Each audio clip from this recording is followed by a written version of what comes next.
आने वाले जमाने में कुछ ऐसे दहन दरीदा लोग पैदा होंगे, आने वाले जमाने में कुछ ऐसे बदअकीदा लोग पैदा होंगे, आने वाले जमाने में कुछ ऐसे मुनकिर लोग पैदा होंगे जो मेरे महबूब के देने का इनकार करेंगे, जो मेरे महबूब की अता का इनकार करेंगे। तो हजरात गिरामी, अब ये सवाल फिर ये पैदा होता है कि अल्लाह तबारक व तआला ने ये इरशाद तो फरमा दिया, मगर हम ये सोचने लगे, अक्ल ये तकादा करने लगी कि नबी क्या दे सकते हैं, नबी के दरबार में और नबी की बारगाह में और नबी के खजाने में क्या क्या है। तो हजरात गिरामी, कुरान फरमाता है ववजदका आइलन फागना, और जब तुम्हें यानी हाजतमंद पाया फिर गनी कर दिया। तो अल्लाह ने अपने हबीब के खजानों को भर दिया है, अल्लाह तबारक व तआला ने अपने हबीब के खजानों को मामूर फरमा दिया है। अब नबी जिसे चाहे अता फरमा दे। तो कुरान का ऐलान बिल्कुल हक व सवाब है,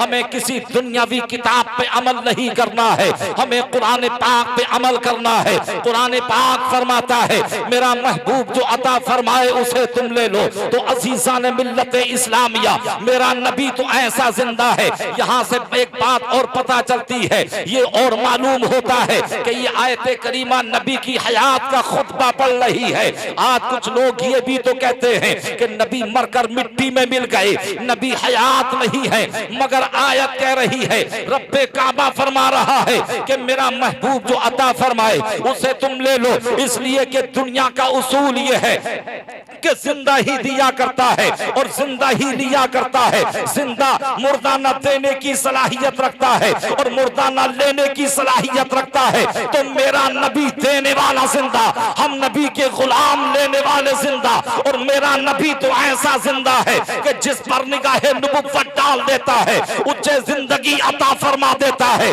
हम मेरा नबी तो ऐसा जिंदा है कि मेरा नबी यहाँ से, मेरा नबी वहां जिंदा, और हम नबी के गुलाम यहाँ जिंदा, मैं सिद्दीक अकबर वहां जिंदा, और हम नबी के गुलाम यहाँ जिंदा, फारूक आजम मदीने में जिंदा, हम यहाँ जिंदा, उस्मान गनी मदीने में जिंदा, हम यहाँ जिंदा, हजरत अली मदीने में जिंदा, हम यहाँ जिंदा, गौसे आजम बगदाद में जिंदा, हम यहाँ जिंदा, गरीब नवाज अजमेर में जिंदा, हम यहाँ जिंदा, आला हजरत बरेली में जिंदा, हम यहाँ जिंदा, मखदूम सिमना का छोचा में जिंदा, हम यहाँ जिंदा, मखदूम महरेरा में जिंदा, हम यहाँ जिंदा, वारिसे पाक देवा में जिंदा, हम यहाँ जिंदा।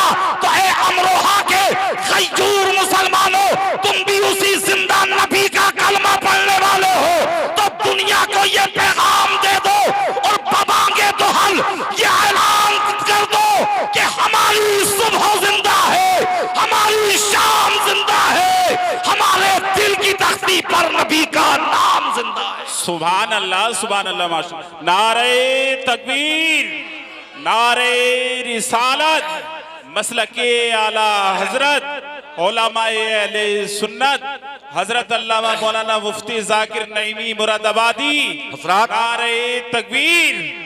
तो कुरान फरमा रहा है कि मेरा महबूब जो अता फरमाए उसे तुम ले लो। तो हजरात पता चला कि नबी देने वाले जिंदा हैं, हम नबी के गुलाम जिंदा हैं। आज तक आपने नहीं सुना होगा कि कोई मुर्दा दुकान चला रहा हो, आपने नहीं सुना होगा कि कोई मुर्दा प्लेन चला रहा हो, आपने नहीं सुना होगा कि कोई मुर्दा प्लेन चला रहा हो। अरे मियाँ, ट्रेन चलाने की बात करते हो, आप प्लेन की बात करते हो। अगर इसी कब्रिस्तान से उठ करके अगर कोई मुर्दा दुकान पर के आ जाए और दुकान पर आने के बाद किसी दुकानदार से कहे कि मुझे जो है 1 किलो गाजर का हलवा दे दो, या मुझे 1 किलो मीठा दे दो, या मुझे फुला सौदा दे दो, तो कितना ही जिगर का मालिक दुकानदार हो, बल्कि दुकान को छोड़ करके कहेगा, ऐसा खाइफ व खासिर हो जाएगा कि दुकान को छोड़ करके कहेगा कि ये पूरी दुकान तुम्हारे हवाले है। तो पता चला जिंदा ही दिया करते हैं और जिंदा ही लिया करते हैं। मुर्दे के अंदर न देने की सलाहियत होती है, मुर्दे के अंदर न लेने की सलाहियत होती है। तो अल्लाह ने मुतलकन फरमाया है, कोई बंदिश नहीं लगाई है, कोई कैद नहीं लगाई है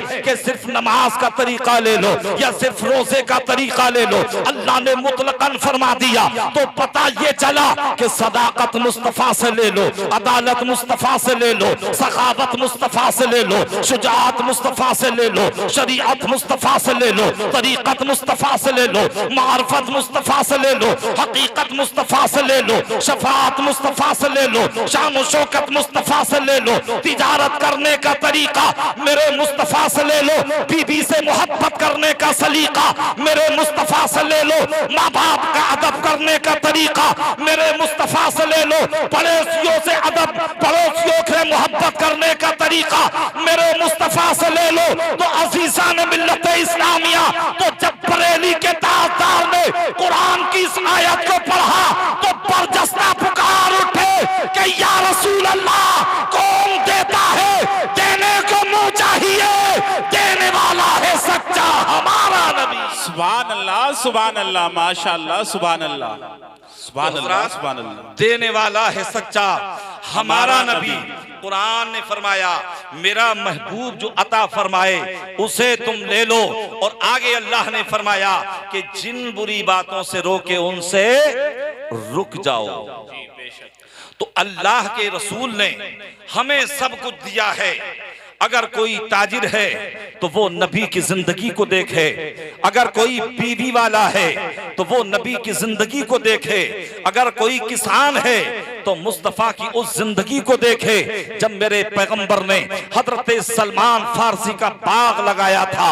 अगर कोई सिपे सलार है तो मुस्तफा को मैदान बद्र में देखे, अगर कोई ताजवर है तो मुस्तफा को मस्जिद नबवी में देखे, अगर कोई शहंशाह है तो मुस्तफा को हज्जतुल वदा के मौके पर मैदान अरफात में देखे। जिस एंगल से देखोगे, जिस लिहाज से देखोगे, जिस संत से देखोगे, जिस तरीके से देखोगे, मेरे मुस्तफा का फरमान तुम्हारी रहनुमाई करता नजर आएगा, मुस्तफा का फरमान तुम्हारी मदद करता नजर आएगा। लिहाजा हमें उस पैगंबर से मोहब्बत करने की जरूरत है। और जब तुम उससे मोहब्बत करोगे और नबी का वास्ता दे करके खुदा की बारगाह में अर्ज करोगे तो कसम खुदा की परवरदिगार आलम की रहमत पुकार करके कहेगी, ए मेरे बंदे, मेरे हबीब का वसीला दे करके मांगना ये तेरा काम था और तुझे अता करना ये मेरा काम है। सुभान अल्लाह, सुभान अल्लाह। नारे तकबीर, नारे रिसालत, मसलके आला हजरत, उलमाए अहले सुन्नत, हजरत अल्लामा मौलाना मुफ्ती हजरात, बात आ रही है आपके समझ में? माशाल्लाह आप बड़ा अच्छा समात कर रहे हैं। और हजरात, नबी के दीवाने किल्लत या कसरत को नहीं देखते हैं।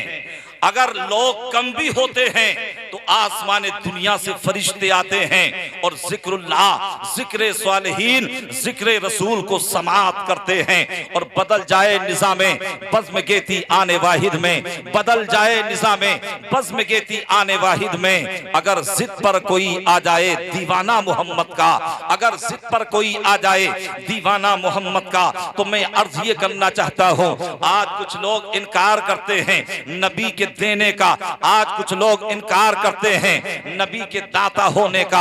हजरात, बेशुमार मेरे आका के फजाइल हैं, हमारी जिंदगी तमाम हो जाएगी मगर हम कमालाते मुस्तफा को हम बयान ना कर सकेंगे। हमारी जिंदगी खत्म हो जाएगी मगर हम मुस्तफा की सना बयान कमा हक़्क़ुहु अदा ना कर सकेंगे और बयान ना कर सकेंगे।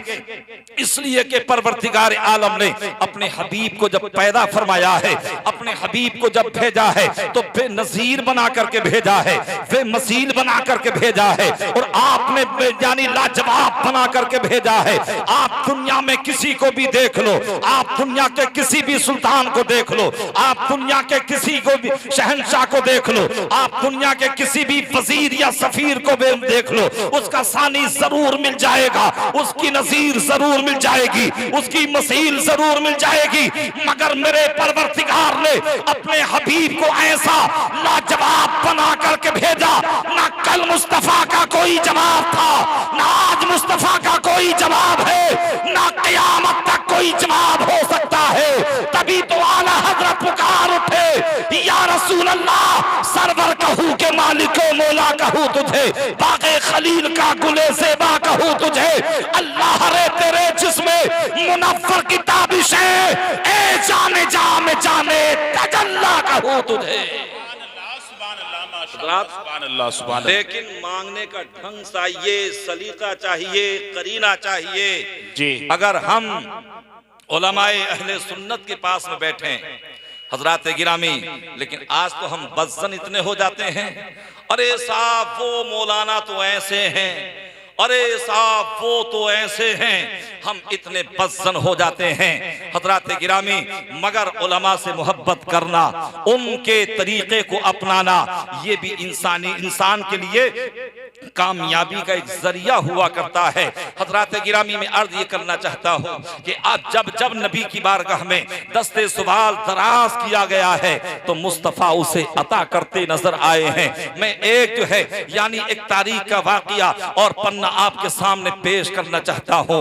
वो मदीने तैयबा के जब तक मुस्तफ़ा मदीने में मेरे आका तशरीफ नहीं लेकर के गए थे, जब तक सरकार ने अपना कदम मदीने में रंजा नहीं फरमाया था, जब तक मेरे आका मदीने में नहीं गए थे, तब तक ये मदीना मदीना नहीं था, बल्कि इसे जो है यस्रिब का यानी यस्रिब कहा जाता था। यस्रिब के माने है बीमारियों का घर, यस्रिब के माने है बलाओं का घर, यस्रिब के माने है आफात का घर, यस्रिब का माना है परेशानियों का घर। मगर जब मुस्तफा ने मदीने तैयबा में यानी यस्रिब की सरजमीन पर कदम रख दिया है, तो अब वो यस्रिब नहीं रही है, बल्कि अल्लाह के महबूब ने उसे अपने कदम से मदीना बना दिया है, यानी रहमतों का घर बना दिया है, बरकतों का घर बना दिया है, और रब की रहमतों का मामूरा बना दिया है, रब की रहमतों का मरकज बना दिया है।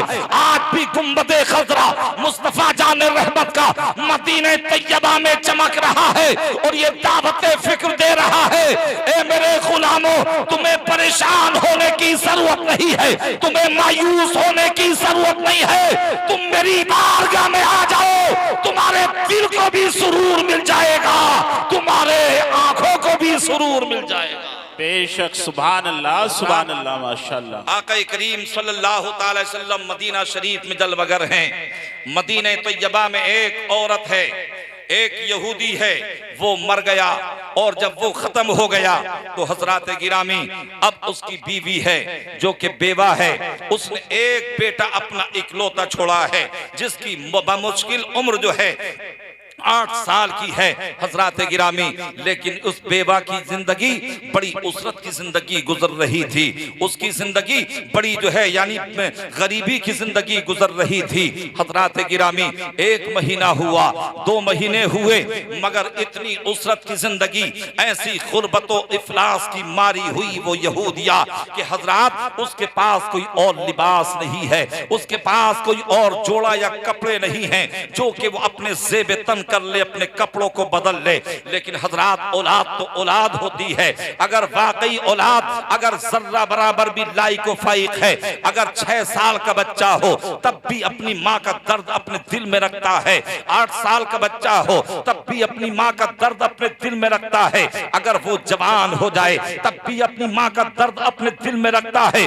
बड़े तहम दरीदा हैं वो लोग, बड़े नाआकिबत अंदेश हैं वो लोग कि जो अपने माँ बाप की कद्र नहीं करते हैं, जो माँ का दिल दुखाते हैं, जो बाप को रंजीदा करते हैं, जो माँ बाप की परेशानी बढ़ाते हैं। लिहाजा अगर कोई माँ बाप को तकलीफ पहुंचा रहा हो, अगर कोई माँ बाप की दिल आजारी कर रहा हो, अगर कोई अपनी माँ को सता रहा हो, अगर कोई अपने बाप को सता रहा हो, तो मैं ये पैगाम देना चाहता हूँ कि तुम सच्चे दिल से तौबा कर लो, अपनी माँ के कदम को चूम लो, अपने बाप की पेशानी को चूम लो और अपने माँ बाप से कहो, ए मेरी माँ, मुझसे जो गलतियां हो गई हैं आज के बाद कभी गलती ना होगी, तुम मेरी गलती को माफ कर दो। ए मेरे वालिदे गिरामी, तुम भी मेरी गलती को माफ कर दो, आज के बाद कभी गलती ना होगी। अजीजान मिल्लत इस्लामिया, अगर बेटा या बेटी अपने माँ बाप से माफी मांगेंगे, इधर माँ बाप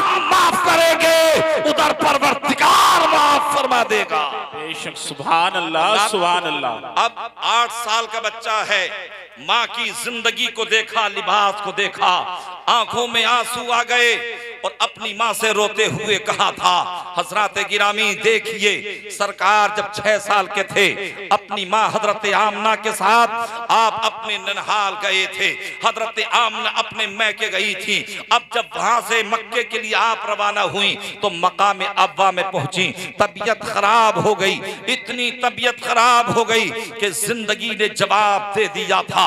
मुस्तफा जान रहमत अपनी माँ हजरत आमना के पास में बैठे हैं और अपनी माँ से मीठी मीठी बातें कर रहे हैं। कभी अपनी माँ के कदमों को दबाते हैं, कभी अपनी माँ की पेशानी को दबाते हैं, कभी अपनी माँ के हाथ और पैरों को दबाते हैं। और हजरत आमना हजरत यास के साथ अपने बेटे मोहम्मद को देख रही थी और जिन्हें ये बार बार ख्याल आ रहा था कि मेरा ये 6 साल का बेटा है, मेरा ये 6 साल का बेटा मोहम्मद है, जिसका बाप भी दुनिया में नहीं है और मैं भी दुनिया में शायद ना रहूंगी, जिसकी बहन भी कोई दुनिया में नहीं है, जिसका भाई भी दुनिया में कोई नहीं है।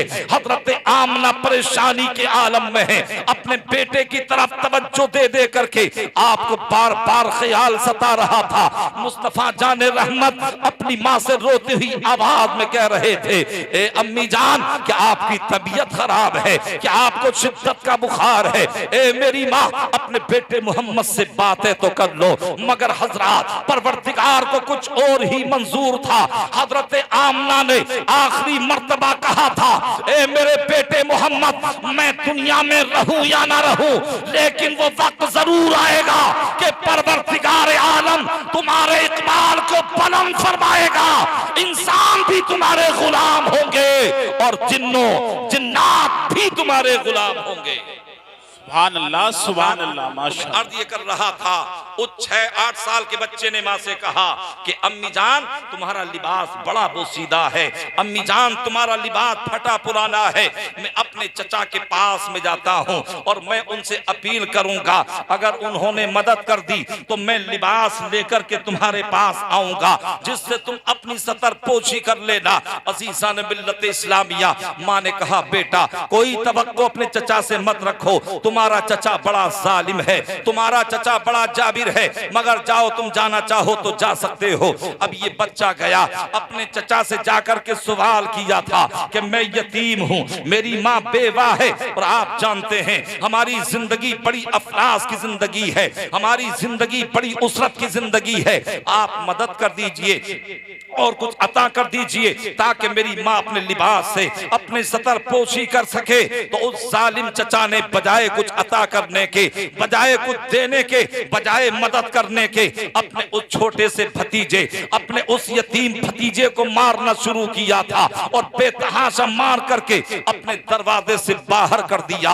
अब ये बच्चा रोता हुआ आया, अपनी माँ के कदमों में गिर गया और कहा था अम्मी जान मेरे जालिम चचा ने मुझे कुछ दिया नहीं है, मेरे जालिम चचा ने मदद तो नहीं की है, मेरे जालिम चचा ने कुछ अता तो नहीं किया है, मगर उसने मुझे बड़ा सताया था।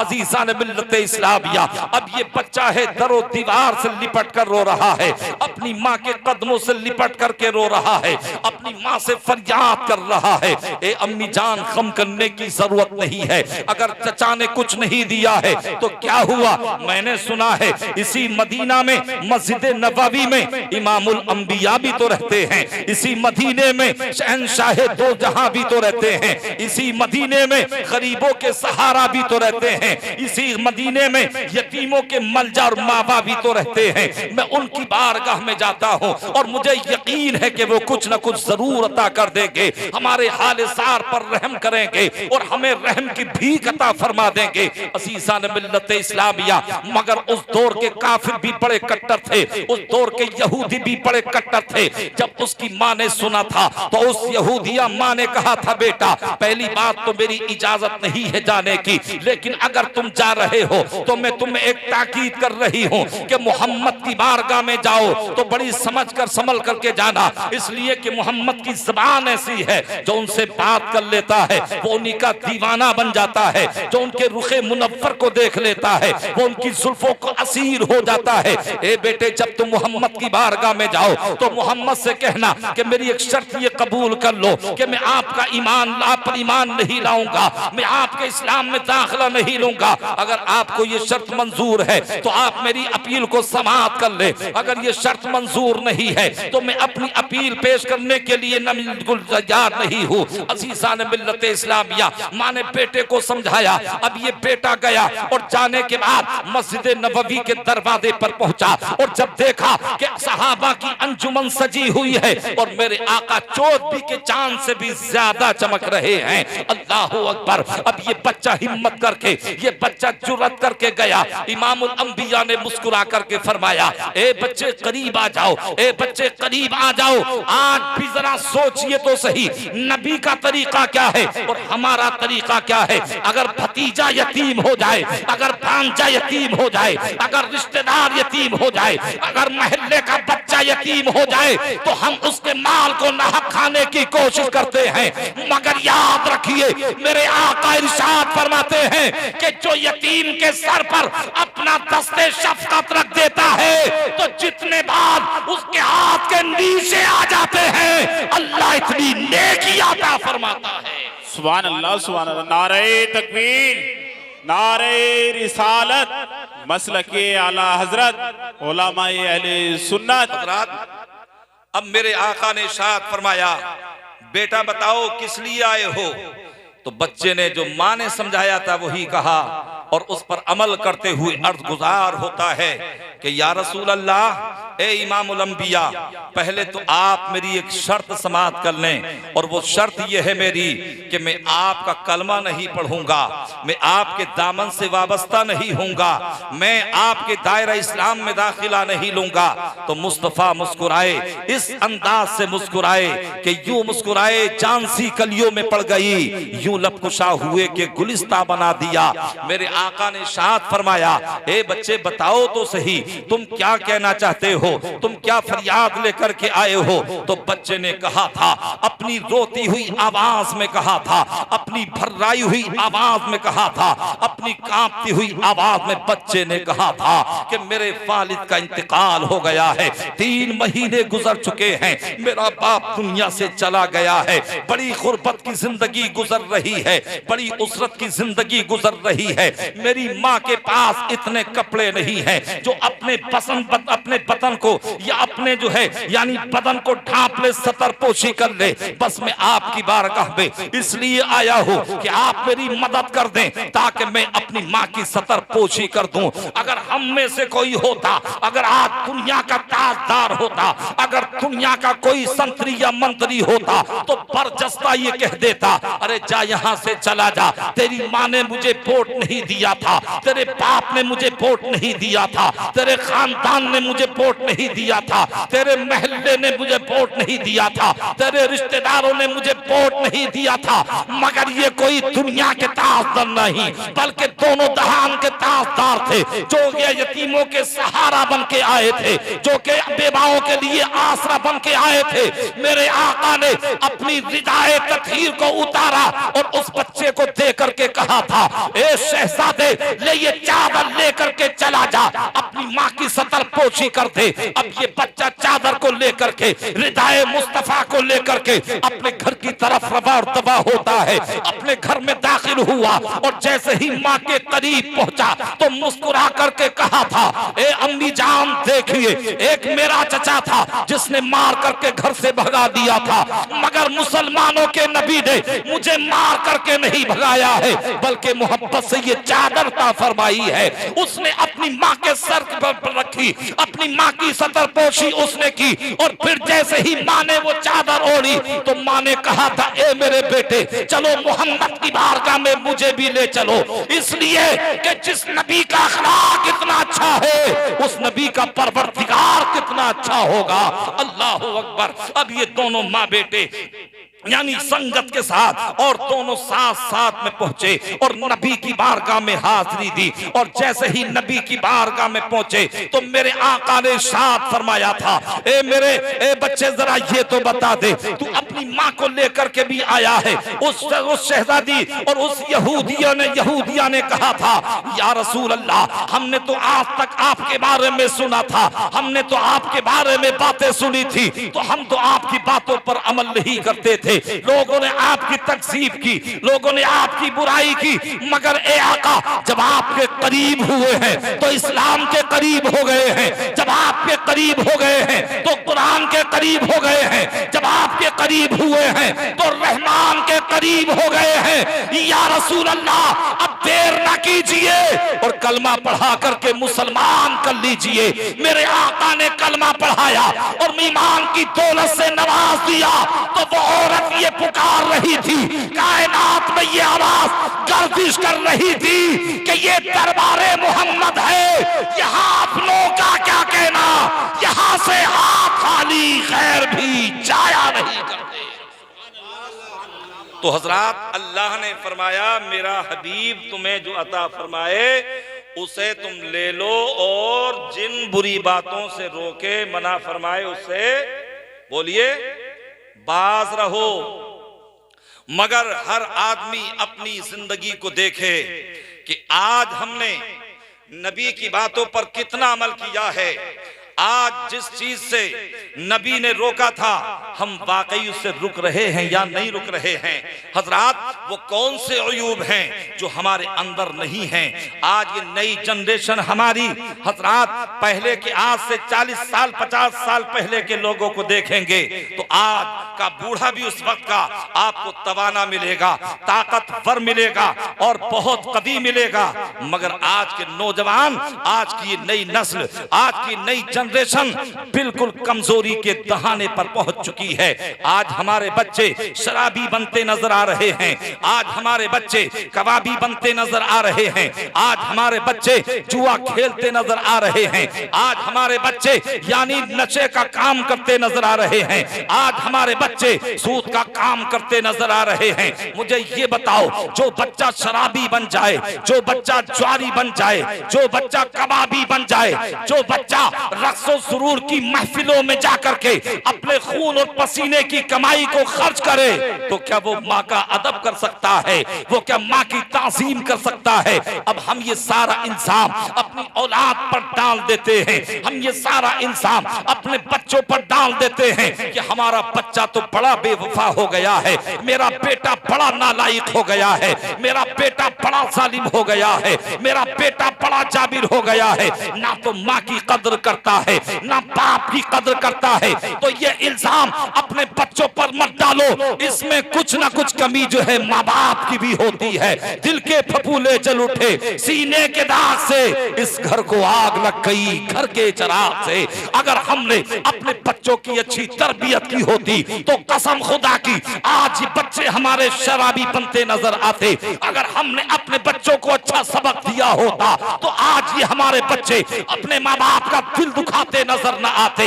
हजरात गिरामी, हमारी माएं बहनें भी काफी तादाद में हैं, कान खोल करके सुन लो। मुताअद्दिद जलसे समाअत करती हो तुम, मुताअद्दिद तरीके से यूट्यूब चलाती हो तुम, मुख्तलिफ तरीके से तकरीर और खिताबात सुनती रहती हो तुम, इसलिए कि औरत को यानी औरत की गोद जो है वो एक यूनिवर्सिटी हुआ करती है, एक मकतब हुआ करता है, एक कॉलेज हुआ करता है, एक बहुत बड़ा मदरसा हुआ करता है। अगर माँ अच्छी तरबियत कर दे तो यकीनन बच्चा अच्छा बनेगा। मगर आज क्या मामला है, जब पहले की माएं सोती थी तो उनके दिल से ये आवाज आती थी कि मैं सो जाऊं या मुस्तफा कहते कहते, खुले आंख सल्ले अला कहते कहते। आज की माँ कहती है मैं सो जाऊं व्हाट्सएप चलाते चलाते, खुले आंख यूट्यूब चलाते चलाते। तो मुझे ये बताओ, जिस माँ की तमन्ना ये हो उस घर में गौसे आजम कैसे पैदा हो सकते हैं? जिस माँ की ये तमन्ना हो उस घर में में गरीब नवाज कैसे पैदा हो सकते हैं? जो माँ ये नजरिया रखती हो उस घर में ताजुश शरिया कैसे पैदा हो सकते हैं?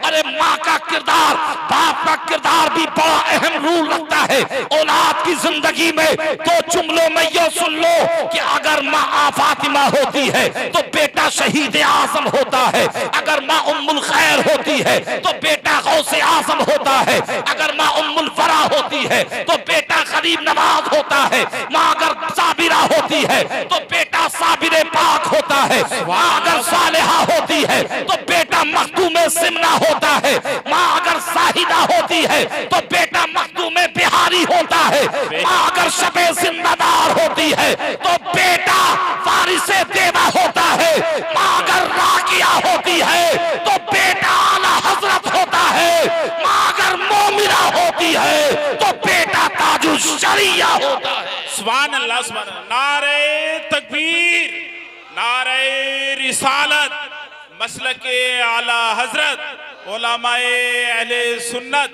हजरत अल्लाह मौलाना जाकिर नईमी मुरादाबादी, नारे तकबीर, सुभान अल्लाह, सुभान अल्लाह। माँ बाप का बड़ा अहम रोल होता है औलाद की जिंदगी में। दिल के फपूले जल उठे सीने के दाग से, इस घर को आग लग गई घर के चिराग से, इस घर को आग लग गई घर के चिराग से। हर माँ हर बाप अपनी जिंदगी का मुहासबा करे, हर माँ बाप अपने जिंदगी के हसीब बन जाएं और ये देखें कि हमारी जिंदगी के असरात बच्चे की जिंदगी पर कितने मुरत्तब हो रहे हैं। अगर माँ बाप बच्चों की अच्छी तरबियत कर दें तो हजरत गिरामी इंशाअल्लाहुल अजीज यानी बच्चा कभी बिगड़ नहीं सकता है। अब कोई तहन दरीदा ये कह सकता है कि अब गौसे आजम तो पैदा नहीं हो सकते, अब गरीब नवाज तो पैदा नहीं हो सकते, अब आला हजरत तो पैदा नहीं हो सकते, अब मखदूमे सिमना तो पैदा नहीं हो सकते। तो ये बात बिल्कुल हक व सवाब है कि गौसे आजम तो पैदा नहीं हो सकते, मगर गौसे आजम का गुलाम तो पैदा हो सकता है। मखदूमे सिमना तो पैदा नहीं हो सकते, मगर मखदूमे सिमना का गुलाम तो पैदा हो सकता है। आला हजरत तो नहीं आ सकते, मगर आला हजरत का गुलाम तो पैदा हो सकता है। मगर साहब आला हजरत का नाम तो बस ऐसे है जैसे कि छुरी, किसी को मारना हो तो कुछ कहने की जरूरत नहीं है, आला हजरत का नाम ले लो, ऐसा वैसा तो ऐसे ही मर जाएगा। और जो आशिक़े रसूल होगा वो तो यही कहता है कि वादी रजा की कोहे हिमालय रजा का है, जिस समत देखिए वो इलाका रजा का है, जिस समत देखिए वो इलाका रजा का है। सब उनसे जलने वालों के गुल हो गए चराग, अहमद रजा की शम्मा फरोजा है आज भी। हज़रात, तो अल्लाह ने फरमाया मेरा महबूब जो अता फरमाए उसे, ये गुटका भी है उसमें कहीं क्या नहीं है। मैंने कई बार कहा इनसे कि गुटका छोड़ दो, मगर यहाँ नहीं छोड़ोगे तो एक दिन तो छोड़ना पड़ेगा। गुटका क्या, ये चादर भी यहीं रह जाएगी, एक एक छल्ला यहीं रह जाएगा, सब कुछ यहीं रह जाएगा। बातें कितनी बनाओ मगर तकरीर जो है टाइम पर ही खत्म होगी, इसलिए कि परमिशन बहुत लंबी मिली हुई है आज की, है ना। और अब तो आप आ ही गए हैं, हजरत गिरामी मोहब्बत से बोलिए सुभान अल्लाह। उधर के महल्ले वाले अब भी नहीं बोल रहे हैं, हमारे शानू भाई माशाअल्लाह ये बड़े खिदमत गुजार हैं, और सब बोलिए जोर से या रसूल अल्लाह, या रसूल अल्लाह। अल्लाह ने फरमाया मेरा महबूब जो अता फरमाए उसे तुम ले लो, और जिन बुरी बातों से रोके उनसे रुक जाओ। मगर हजरत गिरामी हम उन चीजों से नहीं रुक रहे हैं जिन चीजों से मुस्तफ़ा जाने रहमत ने रोका था। आज हमारी जिंदगी के जो तरीके हैं और आज हमारी जो तर्ज जिंदगी है यानी वो नबी के उसूल के बिल्कुल खिलाफ है।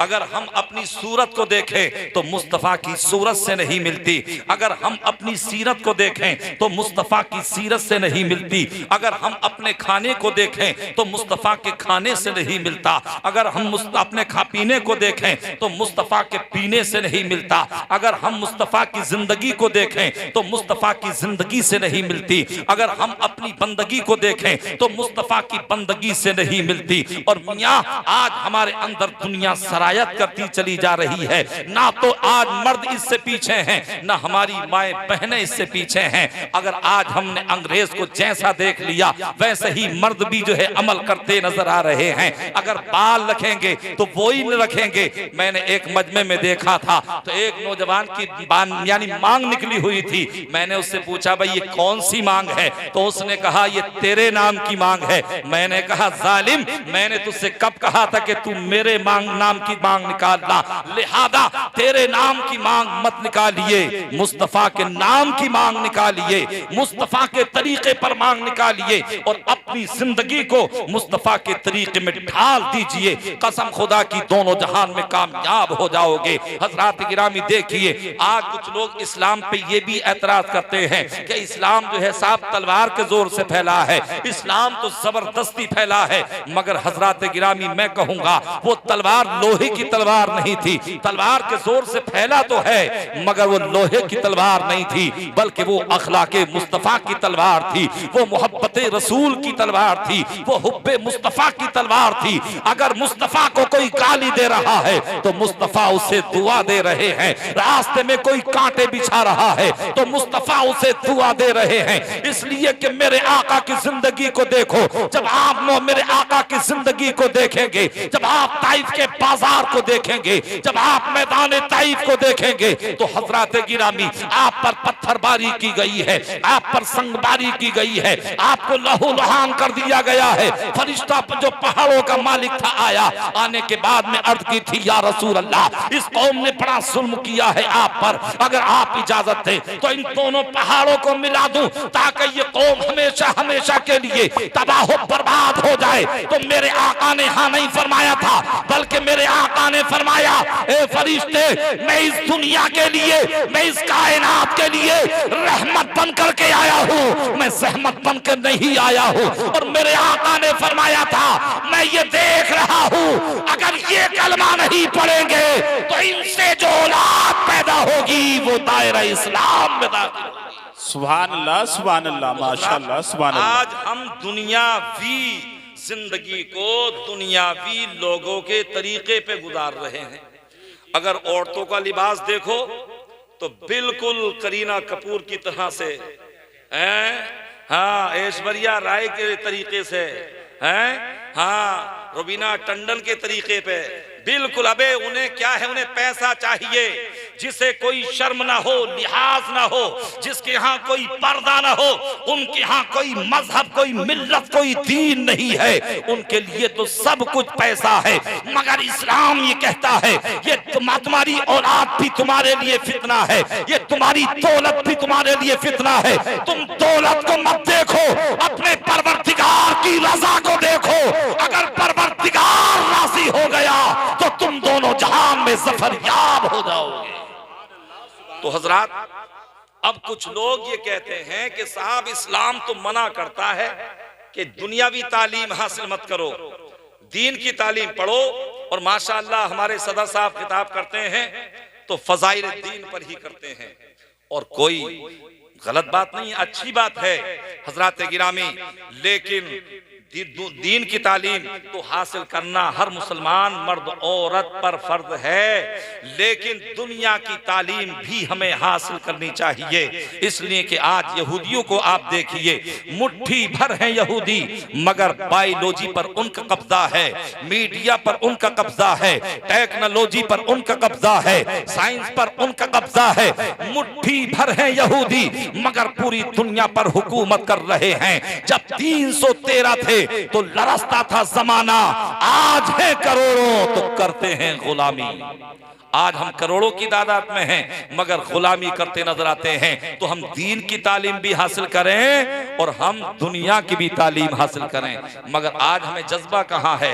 बच्चा 10 साल का जब तक नहीं होता, न माँ पढ़ने के लिए कहती है, न बाप पढ़ने के लिए कहता है, और अगर डांट डपट के भेज दिया तो मदरसे में भेज दिया, अगर यस्सनल कुरान पढ़ लिया, कुरान पढ़ लिया तो बहुत हो गया।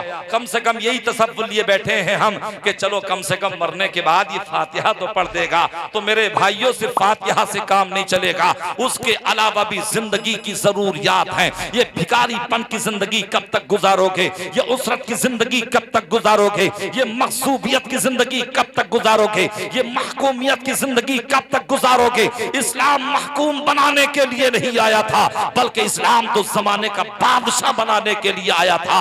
अल्लाह का वादा बिल्कुल सच्चा है। अल्लाह ने फरमाया गम मत करना, सुस्ती मत खाना, हम तुम्ही को गालिब करेंगे। शर्त यह है कि तुम पक्के मोमिन बन जाना, शर्त यह है कि तुम पक्के मुसलमान बन जाना।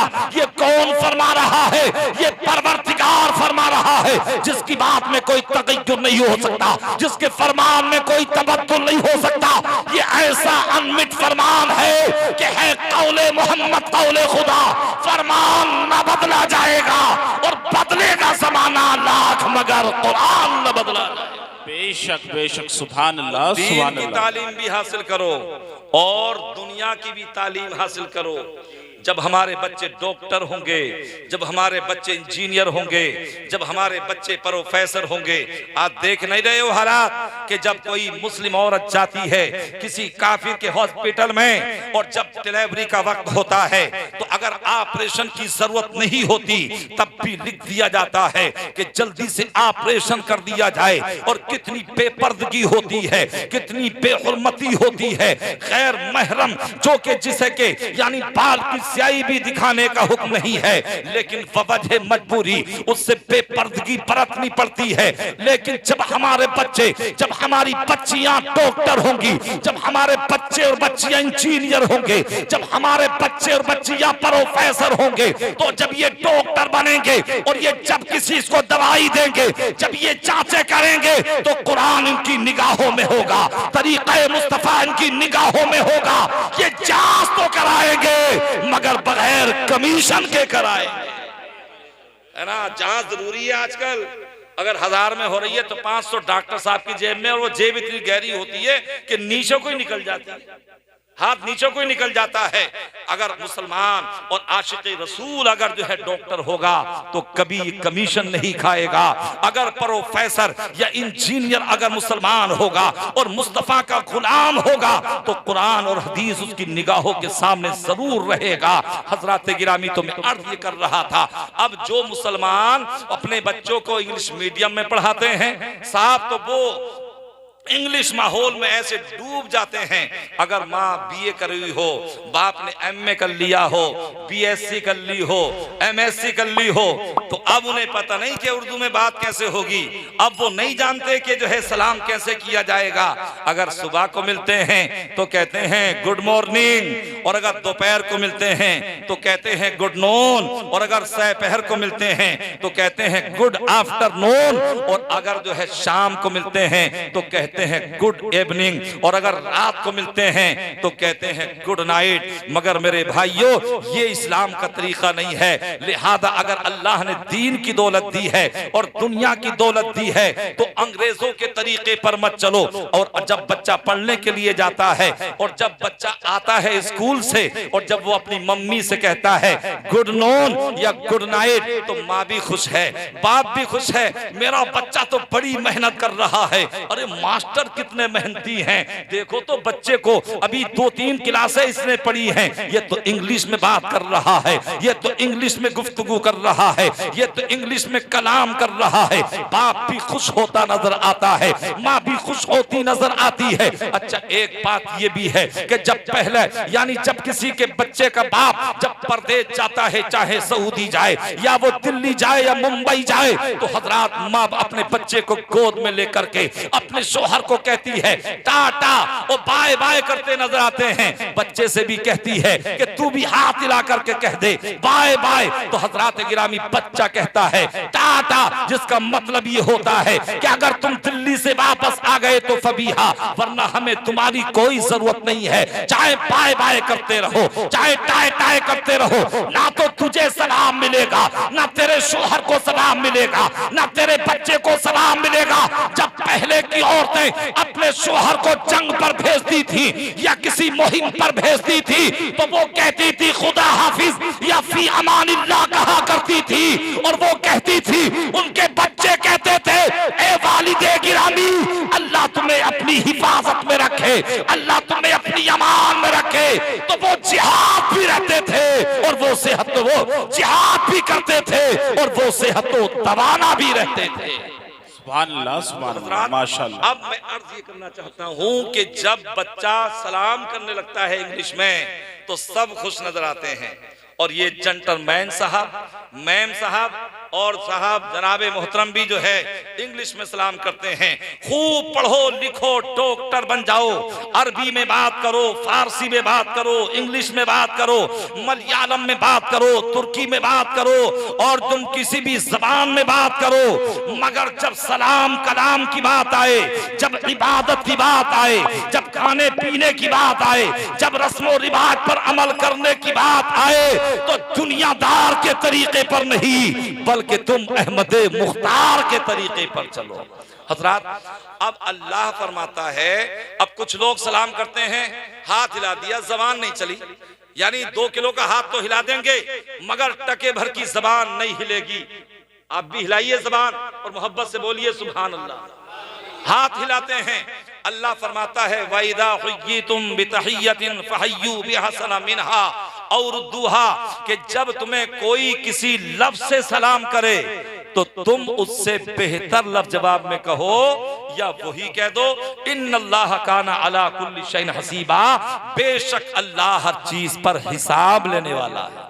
कुछ लोग गुफ्तगू में ऐसे लगे रहते हैं, अगर चेयरमैन साहब सलाम कर ले, विधायक साहब हाथ जोड़ के खड़े हो जाए तो जुम्मन का आलम ये होता है, शबराती का आलम ये होता है हजरात, और नत्थू का आलम ये होता है, अरे साहब गिर जाते हैं जल्दी से और नीचे आ जाते हैं, अरे साहब आइए प्रधान जी, आइए विधायक जी। और अगर कोई मौलाना, कोई आलिम दीन, किसी मदरसे का मुअल्लिम या मुदर्रिस अगर सलाम कर ले तो सलाम का जवाब दे दिया तो दे दिया, वरना कोई खास तवज्जो हम नहीं देते हैं। मगर हजरात गिरामी, आप कुरान और हदीस का पैगाम सुन रहे हैं, इस पर अमल करने की कोशिश कीजिए। अल्लाह फरमाता है कि जब तुम्हें कोई किसी लफ्ज से सलाम करे तो तुम उससे बेहतर लफ्ज जवाब में कहो। और लफ्ज कहते हैं बोली को, और बोली जबान से निकलती है या हाथ से निकलती है? अरे बोलो, देखो, टुक टुक दीदम दमना कशीदम की तस्वीर न बनने दूंगा मैं आपको। काहे से निकलती है बोली? जबान से। अब जो लोग हाथ से सलाम करते हैं तो वो सलाम सलाम नहीं है। अल्लाह के नबी फरमाते हैं, काल अलैसा मिन्ना मन तशब्बहा बिगैरिना, कि जो सलाम करने में गैरों की मुशाबिहत करे वो हम में से नहीं है। ला तशब्बहू बिल यहूदी वला बिन नसारा, यानी तुम यहूद और नसारा की मुशाबहत इख्तियार न करो। फइन्ना तस्लीम अल यहूद अल इशारतु बिल असाबिई व तस्लीम अन नसारा अल इशारतु बिल अकुफी, यानी यहूदियों का सलाम उंगलियों के इशारे से है और नसारा का सलाम हाथ की हथेलियों के इशारे से है। तो अजीजान मिल्लत इस्लामिया, अब ना तो हमें उंगलियों के इशारे से सलाम करना है, ना हाथ की हथेली के इशारे से सलाम करना है, ना हमें अंग्रेजी सलाम में जबान में सलाम करना है। और हम अगर सलाम करेंगे तो वही सलाम करेंगे जो हजरत आदम को फरिश्तों ने किया था, जो हजरत अबू बकर को फारूक आजम ने किया था, जो हजरत उस्मान गनी को हजरत अली ने किया था, जो हमारे बुजुर्गों ने किया था। हमें वही सलाम करना है और वो सलाम है अस्सलामु अलैकुम। अब दोनों सलामों को देखिए, एक है इस्लामी सलाम अस्सलामु अलैकुम और एक है अंग्रेजी सलाम, एक है यहूदो नसारा का सलाम के good night, good morning, good night, good evening वगैरह। तो हजरात, मैंने तो जब इस पर गौर किया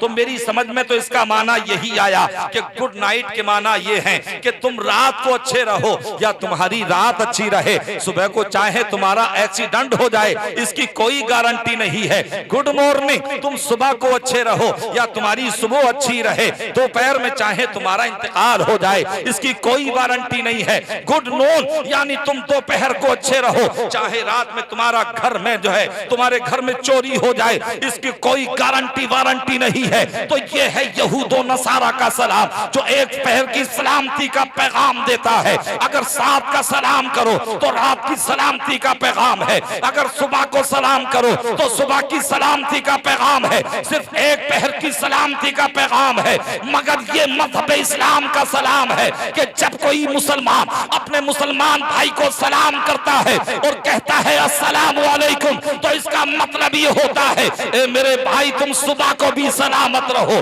तुम दोपहर को भी सलामत रहो, तुम सहपहर को भी सलामत रहो, तुम शाम को भी सलामत रहो, और तुम घर में रहो तो सलामत रहो, बाहर रहो तो सलामत रहो, जलवत में रहो तो सलामत रहो, खलवत में रहो तो सलामत रहो, अपनों में रहो तो सलामत रहो, अख्यार में रहो तो सब सलामत रहो, सफर में रहो तो सलामत रहो, अदर में रहो तो सलामत रहो। अरे बस इसी पर इक्तिफा नहीं, बल्कि तुम्हारी जान सलामत रहे, तुम्हारी इज्जत सलामत रहे, तुम्हारी बीवी सलामत रहे, तुम्हारे माँ बाप सलामत रहे, तुम्हारे भाई बहन सलामत रहे। अरे तुम सलामत रहो, और बस इसी पर इक्तिफा नहीं, बल्कि जब तुम इस दुनिया से जाओ तो अज़ाबे कब्र से सलामत रहो, और मैदान महशर में अज़ाबे नार से सलामत रहो। सुभान अल्लाह, सुभान अल्लाह। नारे तकबीर, नारे रिसालत, मसलके आला हजरत, उलमाए अहले सुन्नत, मजहब इस्लाम, मजहब इस्लाम। बात पेश कर रहा हूँ, आप जो है समाप्त कर लें, इसलिए टाइम हो चुका है और अहले स्टेज बड़े कर्ब का शिकार हो रहे हैं, और माशाअल्लाह ये माही बेआब की तरह तड़प रहे हैं कि यार हमारा नंबर कब आएगा। मगर ये मेरी गारंटी है कि ये जितने भी आ चुके हैं इनमें से कोई जागा नहीं। जाओगे तो नहीं, ना मर्द जाएंगे और ना औरतें जाएंगी, है ना? तो मोहब्बत से बोलें सुभान अल्लाह। हम मरे आप पर और तुम मरो गैर पर, तुम्हारा तर्ज़े मोहब्बत भी निराला देखा, बच के कहाँ जाएंगे ऐसे वो कहाँ के हैं, जलवे मेरी निगाह में कौनो मका के हैं, जलवे मेरी निगाह में कौनो मका के हैं। तो मैं अर्ज ये कर रहा था कि नबी जो अता फरमाए उसे ले लो, और जिन बुरी बातों से रोके उनसे, जोर से बोलो, रुकने की बात पे नहीं बोल रहे हो, हाँ, जिस बुरी बात से रोकें, जिससे मना फरमाएं उससे बात रहो। तो हजरात, अगर आदमी ये कुरान का कानून अपनी निगाहों में बसा ले, अगर ये कुरान का फरमान अगर आदमी अपनी पेशे नजर रखे, अपनी निगाहों के सामने रखे, तो कसम खुदा की वो कभी शराब के करीब नहीं जाएगा। इसलिए कि जब जाम उसके हाथ में आ जाए और वो ये सोचे कि मैं जो ये जाम नोश करने के लिए जा रहा हूँ, कहीं नबी ने इससे रोका तो नहीं है, मैं जो ये बदकारी करने के लिए जा रहा हूँ कहीं नबी ने इससे रोका तो नहीं है। अजीजान मिल्लत इस्लामिया,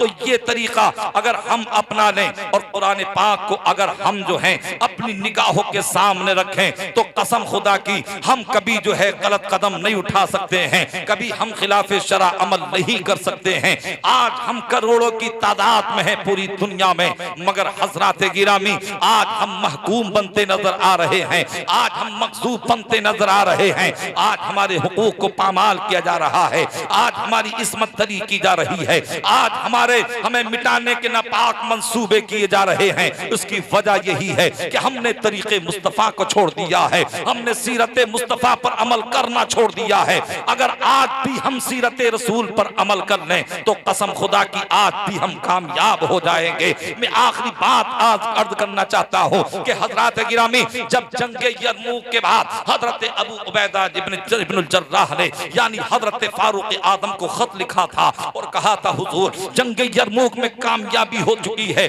और हमें ज़फरयाबी मिल चुकी है, अब बताइए क्या करना है। अगर आप हमें जो है अगर हुक्म दें तो हम यसार पर कब्जा करें, हमला करें, या हम बैतुल मुक़द्दस पर हमला करें। तो हजरत फारूक आदम ने जवाब दिया था कि हाँ, तुम्हें इजाजत है, तुम बैतुल मुक़द्दस पर जाकर के कब्जा करो। अब हजरत गिरामी हजरत अबू उबैदा इब्नुल जर्राह अपनी फौज को लेकर के निकलते हैं, 5-5 हजार के दस्ते भेजे जाते हैं। हजरत खालिद बिन वलीद भी मौजूद हैं। पूरे बैतुल मुक़द्दस की जो भी जगह थी उसका सबका मुहासरा कर लिया जाता है, सबको घेर लिया जाता है। यहाँ तक कि ये मुहासरा इतना तूल पकड़ जाता है, इतना तूल पकड़ जाता है कि सर्दी का मौसम है। अज़ीज़ान मिल्लत इस्लामिया, अब जितने भी यहूदी थे, जितने भी इस्लाम के के दुश्मन थे, उनके पास तो रसद बहुत ज्यादा था, उनके पास सब कुछ सामान मौजूद था, वो सबको लेकर के किले के अंदर और बैतुल मुकद्दस के अंदर बंद हो जाते हैं। लेकिन जब मुहासरा तूल पकड़ता है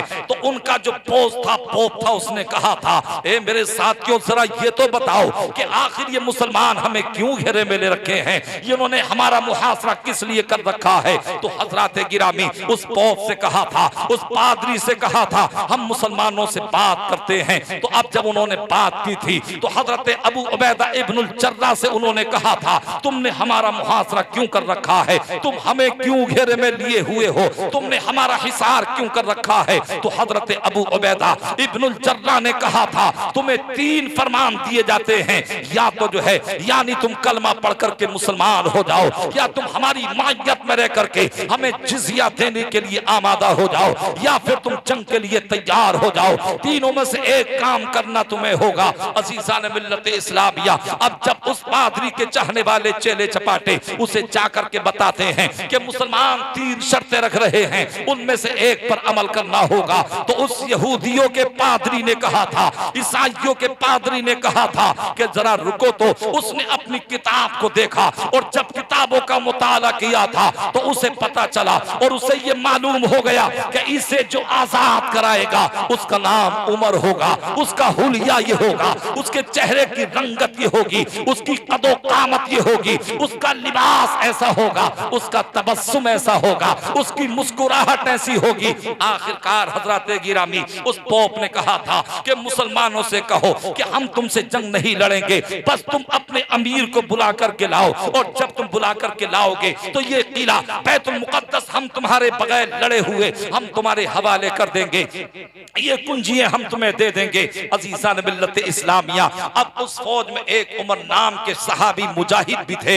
हजरत अबू उबैदा ने जब ये सुना तो बड़े खुश हुए, और जब उमर को बुलाया गया, उस मुजाहिद इस्लाम को बुलाया गया, और जब किले के फसील के पास में खड़ा किया गया, और जब पोप ने देखा था तो कहा था, ये वो उमर नहीं है, ये वो खलीफा नहीं है जिसकी निशानियां तौरात में लिखी हैं, जिसकी निशानियां इंजील में लिखी हैं, जिसकी निशानियां सबूर में लिखी हैं। अब तुम इस किले को फतह ना कर सकोगे, तुम हम पर कामयाबी हासिल ना कर सकोगे, अगर कोई उमर हो तो लेकर के आओ। अल्लाह अकबर। हजरत खालिद बिन वलीद ने और हजरत यानी अबू उबैदा इब्नुल जर्राह ने मशवरा करके फारूक आदम को मदीने को खत लिखा था कि हुजूर आप आ जाइए, अगर आप तशरीफ ले आएंगे तो बगैर जंग लड़े हुए ये बैतुल मुकद्दस आजाद हो जाएगा और यहूदी हमारे हाथों में कुंजियों को दे देंगे। अल्लाह अकबर। अब हजरत फारूक आदम के पास वो खत पहुंचा, आपने जल्दी से तैयारी की, हजरत अली से मशवरा किया था, तो हजरत अली ने कहा था, ए अमीरुल मोमिनीन आप तशरीफ ले जाइए, आप जब पहुंचेंगे अल्लाह कामयाबी अता फरमाएगा। हजरत फारूक आदम ने अपना कायम मकाम बना करके हजरत अली को मदीने में छोड़ा, और अपने गुलाम को आप जब लेकर के चलना शुरू करना चाहते हैं तो उससे पहले एक मुआहिदा करते हैं कि ए मेरे गुलाम 5 मंजिल में यानी 5 मील मैं सफर करूंगा, और तुम जो है ऊंट की नकेल पकड़ के चलोगे, फिर 5 मील के बाद तुम ऊंट पर बैठोगे और मैं ऊंट की नकेल पकड़ के चलूंगा। अल्लाह अकबर। कैसी साथ की थी फारूक आजम के अंदर कि जिससे आज भी दुनिया ईसाईयत परस्ती है। आज शिया कहते हैं और शिया ये एहसान मानते हैं कि अगर फारूक आजम न होते तो आज ईरान पर हमारा कब्जा न होता, आज ईरान हमारे कब्जे में न होता, ये फारूक आजम की देन है। अब ये मशवरा हो गया। अब जब वहां से फारूक आजम चले हैं और आपका गुलाम ऊंट की नकेल पकड़ के आगे आगे चल रहा है, आज के मंत्रियों को देखो, आज के संतरियों को देखो, अगर आज मोदी आता है या आज योगी आता है तो फोर्स लगा दी जाती है, नाकाबंदी कर दी जाती है, जांच पड़ताल की जाती है, इसलिए कि डर उसे होता है जो जुल्म करता है, उसे डर होता है। फारूक आजम जैसे घर में रहते थे वैसे ही जंगल में रहते थे, ना कोई बॉडीगार्ड रहता था ना कोई मुहाफिज रहता था।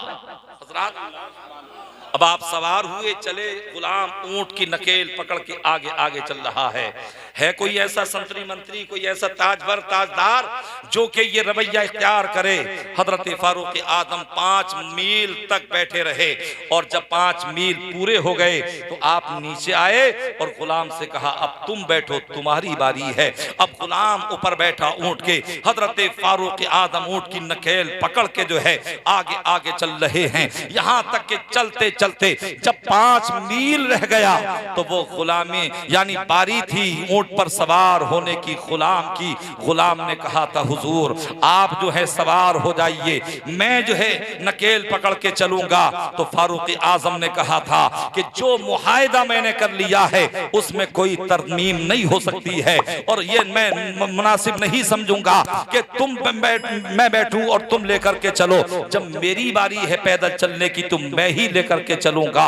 अल्लाह अकबर। हजरत खालिद बिन वलीद, हजरत अबू उबैदा इब्न जर्राह यानी एक मकाम पर यानी वहां पहुंचने से पहले आप आए, बहुत सारा असासा लेकर के आए हजरत फारूक आजम के खैर मकदम के लिए, उनके वेलकम और स्वागत के लिए, उनको अहलन व सहलन और मरहबा कहने के लिए। जब देखा तो फारूक आजम के जिस्म पर यानी जो लिबास था उसमें 13 या 14 पैबंद जो है चमड़े के लगे हुए हैं। अल्लाह अकबर। आज अगर कोई आदमी कपड़े का ही कपड़े में पैबंद लगा ले तो उसका तमस्खुर उड़ाया जाता है, उसका मजाक उड़ाया जाता है, उसे गरीब समझा जाता है। मगर ये फारूक आजम की जिंदगी है कि आप यानी बहुत बड़े जो है रकबे के आप अमीर हैं और खलीफा दोम हैं। आपसे कहा था हुजूर ये कपड़े बहुत सारे माले गनीमत में आए हैं, आपसे वेतन कर लीजिए मगर आप इन कपड़ों को निकाल दीजिए। फारूक आजम ने फरमाया था कि जिस लिबास में मैं अपने परवरदिगार की बारगाह में जाता हूं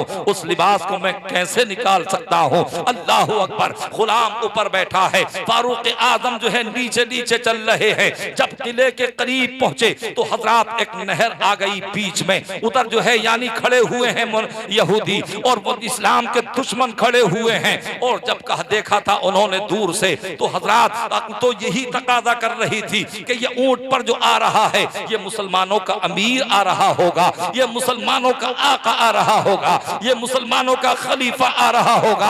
अब जब उस पोप ने देखा था, पादरी ने देखा तो फिर वो जबरदस्ता कहने लगा था अरे ये वो उमर नहीं है, ये वो खलीफा नहीं है और ये जो है मुसलमान इसे आजाद नहीं करा पाएंगे। आखिरकार वहां पहुंचे तो फिर उन यहूदियों ने कहा था कि लाओ अपने अमीर को, फारूक आजम को लाओ हमारी निगाहों के सामने अपने उमर को। हजरत खालिद बिन वलीद और आपके चाहने वाले और आपके सिपह सलार और फौजी आपको लेकर के जब फसील के पास में पहुंचे और जब उसने अपनी किताबों में जो पढ़ा था वो देखा, जब आपके लिबास को देखा, जब आपकी रंगत को देखा, जब आपकी कदो कामत को देखा, जब आपके तबस्सुम को देखा, हजरत उमर से कहा था ए अमीरुल मोमिनीन जरा मुस्कुरा करके दिखाइए। हजरत फारूक आदम मुस्कुराए और जैसे ही मुस्कुराए तो उस पोप ने ऐलान कर दिया था आज जिसका तस्किरा हमारी किताबों में है यही वही खलीफा आ गया है,